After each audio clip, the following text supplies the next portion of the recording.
বাংলাদেশের রাজনীতিতে তারেক রহমানের সক্রিয় প্রত্যাবর্তন একটি গুরুত্বপূর্ণ ঘটনা। বিশেষ করে বিএনপির রাজনীতিতে তার দৃশ্যমান ভূমিকা পুনরায় জোরদার হয়েছে। এতে জামায়াতে ইসলামী রাজনৈতিকভাবে পিছিয়ে পড়ছে কিনা এবং ভবিষ্যতের প্রতিযোগিতায় তারা টিকে থাকতে পারবে কিনা, স্বাভাবিকভাবেই এমন প্রশ্ন সামনে এসেছে।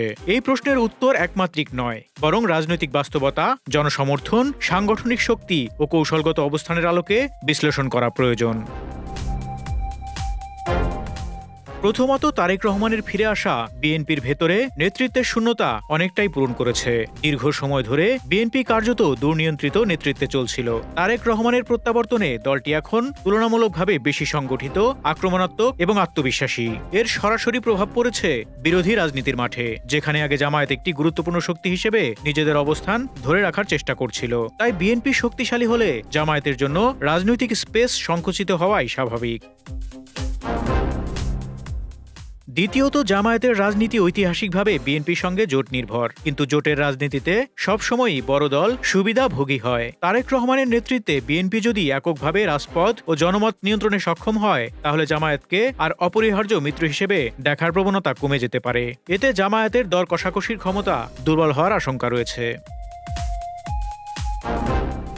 তৃতীয়ত, আদর্শিক দিক থেকেও পরিবর্তন লক্ষণীয়। বাংলাদেশের তরুণ ভোটারদের একটি বড় অংশ এখন ধর্মীয় রাজনীতির চেয়ে গণতন্ত্র, অর্থনীতি, কর্মসংস্থান ও সুশাসনের মতো ইস্যুতে বেশি আগ্রহী। তারেক রহমান এসব বিষয় সামনে এনে বিএনপিকে নতুনভাবে উপস্থাপনের চেষ্টা করছেন। এতে জামায়াতের ঐতিহ্যগত ইসলামপন্থী রাজনীতি তুলনামূলকভাবে কম আকর্ষণীয় হয়ে পড়তে পারে, বিশেষ করে শহুরে ও তরুণ ভোটারদের কাছে।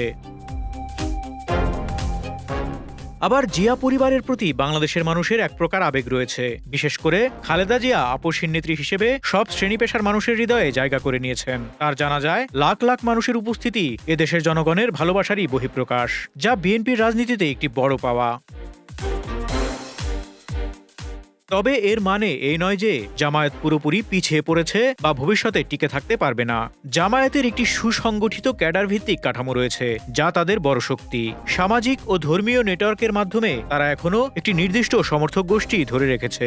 এছাড়া রাজনৈতিক দমনপীড়নের অভিজ্ঞতা তাদের মধ্যে এক ধরনের শৃঙ্খলা ও ধৈর্য তৈরি করেছে, যা দীর্ঘমেয়াদে কাজে আসতে পারে। তাছাড়া সাম্প্রতিক নির্বাচনী জোট জামায়াতের শক্তি আরও বৃদ্ধি করেছে বলেই মত বিশ্লেষকদের। আরেকটি গুরুত্বপূর্ণ বিষয় হল, বাংলাদেশের রাজনীতি অত্যন্ত পরিবর্তনশীল। আজ যে শক্তি প্রভাবশালী, আগামী দিনে তার অবস্থানও দুর্বল হতে পারে। যদি বিএনপি অভ্যন্তরীণ কোন্দল, নেতৃত্ব সংকট বা কৌশলগত ভুলে পড়ে যায়, তাহলে জামায়াত আবারও নিজেদের প্রাসঙ্গিক করে তুলতে পারে। তাছাড়া নির্বাচনী রাজনীতিতে জোটের প্রয়োজন ফুরিয়ে যাবে এমন নিশ্চয়তাও নেই। সব মিলিয়ে বলা যায়, তারেক রহমানের ফিরে আসায় স্বল্প মেয়াদে জামায়াত কিছুটা চাপের মুখে পড়েছে এবং রাজনৈতিক প্রতিযোগিতায় তাদের প্রভাব কমেছে। তবে জামায়াত পুরোপুরি পিছিয়ে পড়েছে এমন সিদ্ধান্ত এখনই টানা ঠিক হবে না। তারা যদি সময়োপযোগী কৌশল গ্রহণ করতে পারে, নতুন প্রজন্মের সঙ্গে যোগাযোগ বাড়ায় এবং রাজনৈতিক ভাষা ও ইস্যুতে কিছুটা পরিবর্তন আনে, তাহলে প্রতিযোগিতায় টিকে থাকা তাদের জন্য অসম্ভব নয়। বাংলাদেশের রাজনীতিতে শেষ কথা সাধারণত কেউ আগেভাগে বলতে পারে না, এটাই এখানকার সবচেয়ে বড় বাস্তবতা। Desk report, Dhaka express.